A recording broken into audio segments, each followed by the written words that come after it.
Hey, are you ready to take your archery skills to the next level? Whether you're a seasoned archer or just starting out in your journey, mastering the art of judging distances on a 3D course is essential to hitting your target with precision. In today's episode of Archery Talk 101, we're going to dive into techniques and strategies that you can use to help become a better distance judger. So grab your bow, tune in, and let's elevate your archery game today. Welcome to Archery Talk 101. Uh, my name is Roy Canterbury, I'm your host today, and this is going to be your ultimate podcast for mastering the art of and science of archery. So let's get started into this. We're going to dive into the intricacies, a kind of hard word to say there, of judging distances on a 3D course. But before we dive into that, let me make sure you know where you can catch the action. You can join the Arch Talk 101 community on Facebook. You can get extra additional support or discussions there. If you have any questions, just go ahead and upload them. If you have a problem with your shooting form, go ahead and take a video, upload the video, and then we'll take a look at it and give you some pointers. Now, if you miss an episode, you don't have to worry. The replays are available in the Arch Talk 101 Facebook group. As we go on live, you can always rewatch them there.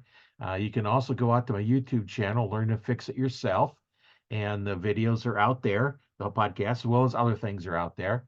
And if you want to listen on the go, you can listen to them on Spotify, or you can go out to Audible. Audible is kind of nice. So you go out there and you start listening to it, and it just keep playing them, and new one comes out, and you just start it again. If you want to listen on Spotify, that's a good place to listen as well. I can track who watches in there. I can't do it on Audible, but anyway, it doesn't matter as long as you listen to it. And if you have questions, just ask us. So let's get into the first segment we want to talk about here, and that's learning how to judge yardage. Now, first, let's tackle the question: what is the best way to learn to judge yardage, accurately on a 3D course? Well, learning to judge distance effectively is a dynamic setting, requires a multifaceted approach. Some of the things that we're going to get into here is some of the different approaches. You can have practice drills. One of the things you do is you get a practice. You're going to incorporate specific practice drills into your routine, such as setting up a mock course with varying distances and targets. For example, one drill you could try setting up 5 targets at different distances and estimate the yardage before measuring it with a rangefinder. Just set them up, walk back, and then just judge them and shoot them. And then you want to verify it. Now, if you've gone through some of their stuff on how to judge what is 20 yards, as you're walking back, you're going to be kind of counting them, your steps, so you kind of know where it's at. But, just set him around, walk around so you can't get that in there, so you don't really know, what the distance is, and then just stand there and take a look and see. Another drill could involve blind shooting, where you close your eyes, estimate the distance to a target, then open your eyes and see how accurate your estimate is. So what you do is you're going to look at the target, close your eyes, and then mentally think, okay, that is this distance. Open them up, and then go through what you need to do to verify what it is. And then go ahead, if you're out shooting, go ahead and shoot what you estimated with your eyes closed and shoot and see where you're at. And you kind of go through, that routine, and that'll get you used to looking at it quickly. You let your mind judge the yardage, so you're not thinking, okay, that's 10, that's 20, that's 30. That'll help you getting a little bit better at judging without having to think about what you're doing. One of the things you do is you use some visual aids while you're developing your visual estimating skills. It's paramount to use some visual aids. So don't hesitate to use tools like rangefinders, binoculars to assist in distance estimating, especially when starting out. For example, when using a rangefinder, aim it at the distance to the target to determine the exact yardage. Then practice estimating the distance to similar targets without the rangefinder. So I like to do this where I'm going to judge the yardage and then verify it with the rangefinder. Now, if I'm out shooting, I'm going to judge the yardage, make my shot, and if I didn't shoot like I wanted it to, range it and see where I was off. So that forces you to get better at doing. You don't depend on the rangefinder. The only time you use the rangefinder is after you've made your shot and you didn't shoot right. Okay, did I estimate it wrong or did I just shoot it wrong? So then that'll verify whether or not, okay, I estimated it correctly. I just didn't execute my shot like I'm supposed to. Now, there's a couple different course strategies you can use. Um, if you're on a course where you have to shoot them in order, then you can't really use some of these strategies.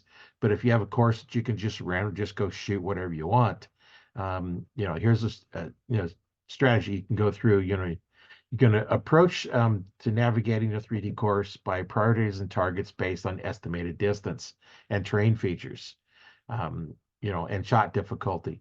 For instance, start with targets at a known distance to calibrate your estimation skills before moving on to more challenging shots. Additionally, take note of natural barriers such as trees or bushes that could obstruct your arrow's flight to the path. So one of the things when you're out there is you're shooting, you might see the target there, but you don't realize that at 10 yards there's a branch in the way. So when you're judging that 10-yard shot, could be affecting your arrow. You could hit it. I've done that before. When I was out hunting, I didn't see a branch and I shot and my arrow hit that branch and it just sent it all over the place. Not even close.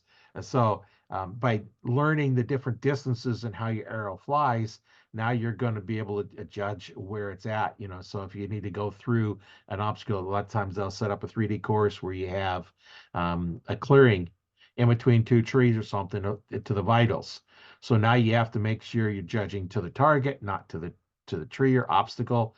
There's a lot of things you can do, in developing that strategy, of looking at the course and figuring it out. Now, once you get going so far, you just shoot them in order, and then you're used to it. But go pick certain type and then shoot that type, especially get on a range where it's a practice range where you can set it up and go from there.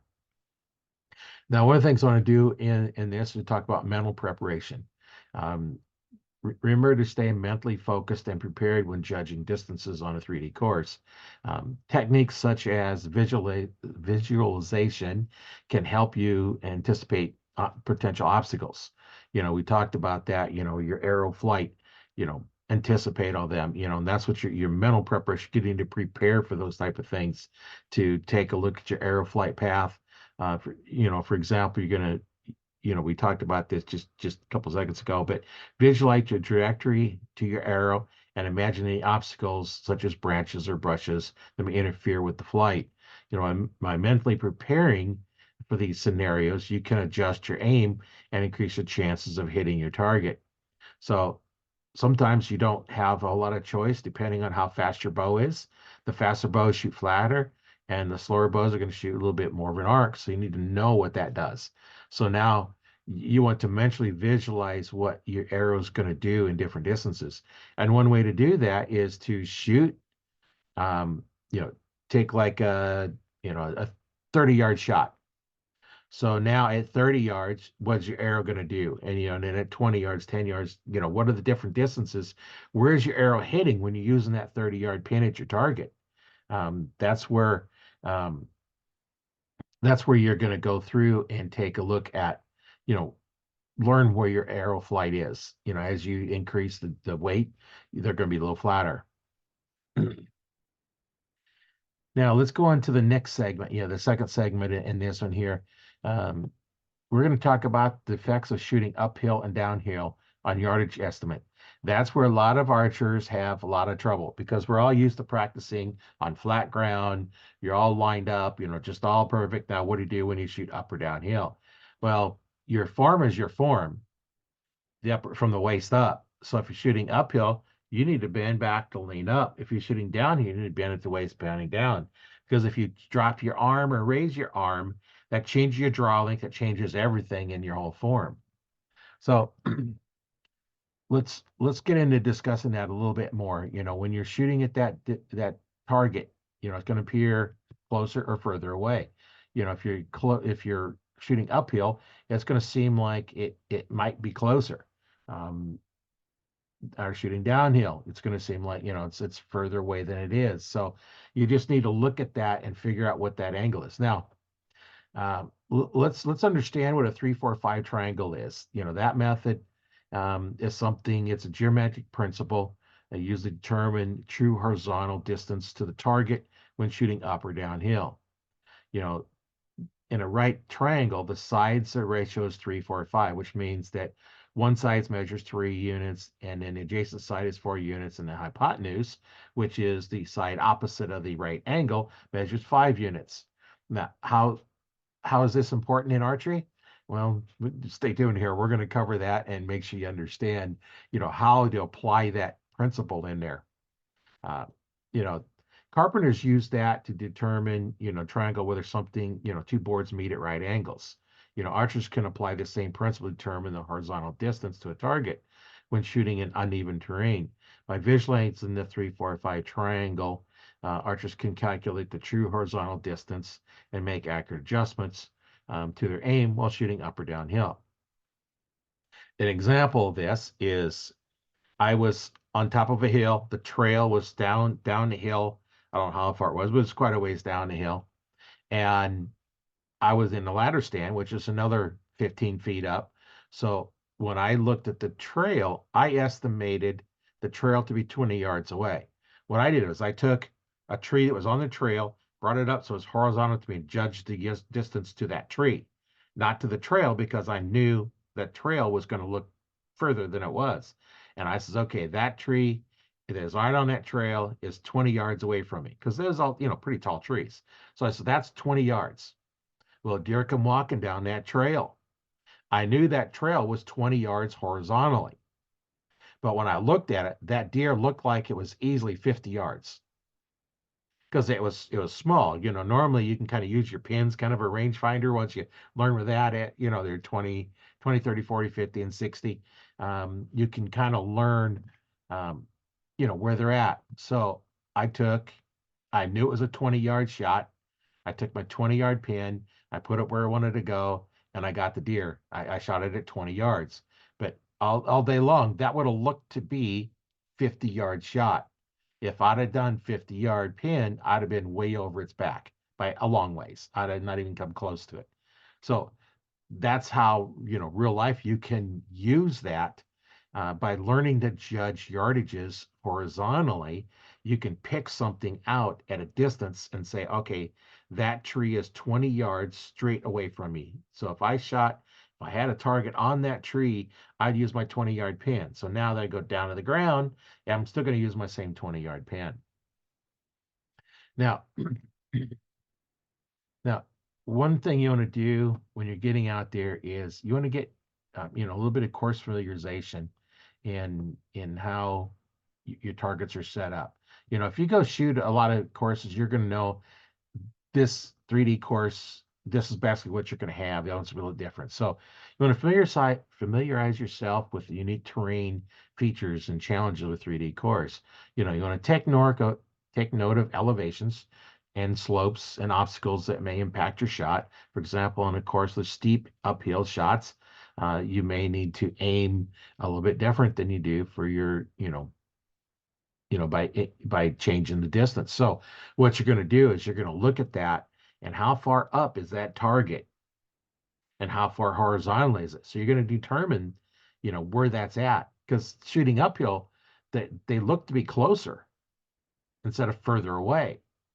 So they look to be closer. So this 20-yard shot might actually look like it's 10 yards or 5 yards because it's almost straight up a hill. So that's where you need to learn how to do that. And if you're on a course that you're just practicing on, take your rangefinder, judge that yardage, say, okay, that looks like to be a 10-yard shot. You take your rangefinder, and a lot of them have angle compensation. It takes all this math in it. It does all the math for you. So it'll tell you, shoot it for this, and then lots on some of them there's a small number, and here's what it measured the distance, but based on the angle, this is where you're going to shoot it at. And a lot of those you can go out for quite a ways, on reflective surfaces. You can easily go out 400 yards, which is way beyond archery range. But some of the range finders will work just fine, if you're shooting at deer and stuff too. They're going to have that same thing, whether you're shooting with a bow or a rifle. You can still have that same challenge of shooting up and downhill.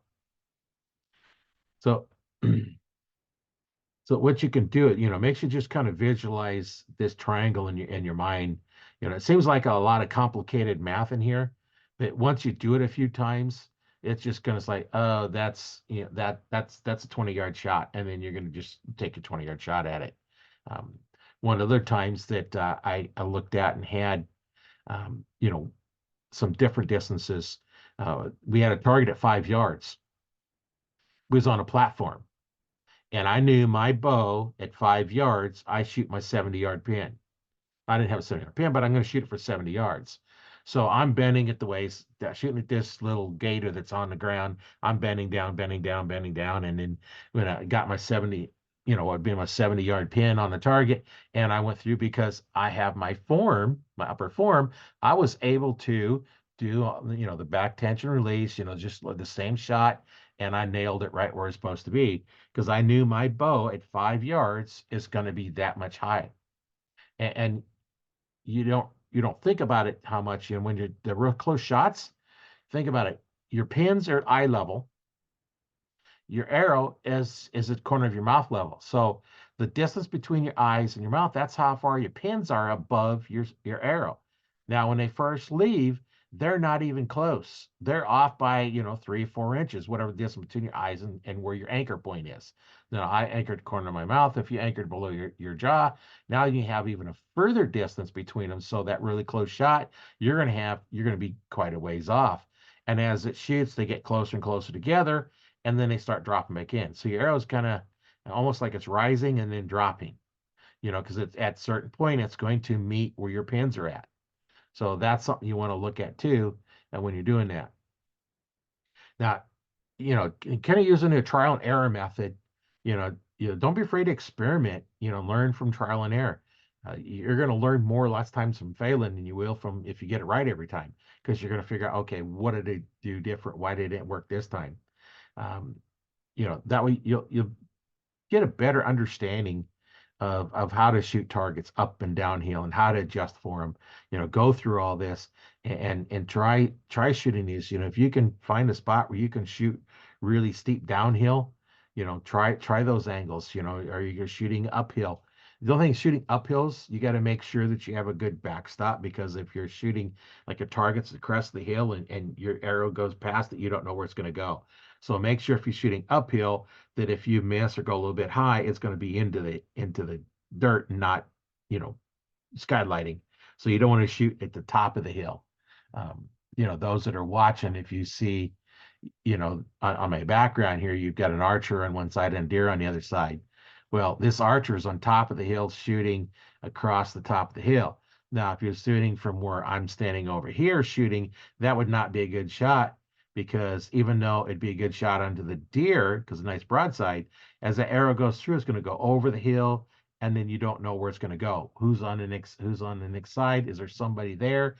You don't know. So you want to make sure you take those kind of shots where you don't have to worry about a lot of problems like that.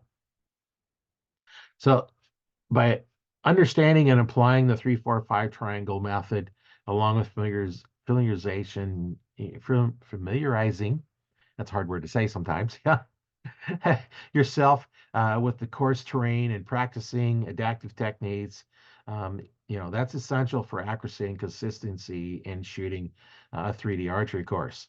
So what you want to do is make sure that you practice, and if there's any questions you have or anything, just make sure you let one of us know. So that's going to kind of wrap up today's episode of Arch Talk 101. I'd like to thank you for joining me. My name is Rory Canterbury. I'm your host today. We've covered the fundamental aspects of distance judging on a 3D course, from practice drills to environmental factors, adaptive techniques for uphill or downhill shots. Or remember to incorporate this into your training, so that you have a lot of different things that you're going to test.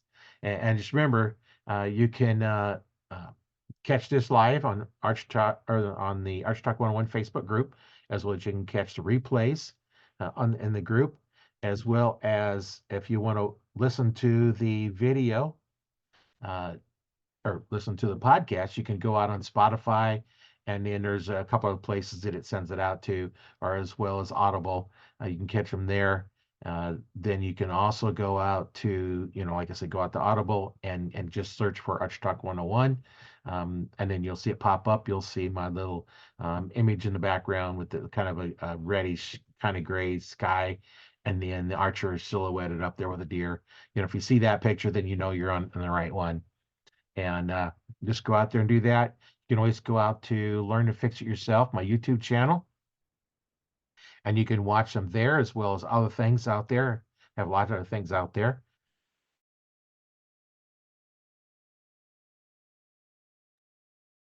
Now that's kind of place we can go. If you have any questions on shooting form or anything we've talked about, don't hesitate to ask us. Get in the group and post the questions. Says, hey, I don't understand something we talked about in a podcast, and we'll help you out. Or I'm having trouble with judging yardage, or I'm having trouble with any aspect, whether might be setting up your bow. If you're having problems with setting up your bow or have any questions, get out there and post a question. There's probably enough of us out there that have seen that problem that we can probably handle some of a solution for you. Now, on some of the brand new bows, you're not going to find as many people that have a lot of experience with them because they're just brand new. Um, I don't have any of the brand new bows. My bows are kind of old from I got a 2001 and 2003 PSE, and then I have a Bear. I forget which one it is, but it's a 2016, I think it is. Um, I don't shoot it. I've got it. I had to fix it up. I got it is kind of defective ones that I repaired, and I haven't set it up yet, so I can't really tell you much on that one. But that's really nice bow, and we have questions, just ask us. We're here to help. And anybody it's in the group, we can just ask them and they'd be glad to help you out. So just remember, um, watch the next one. Thanks for watching, and we'll see you on the next one.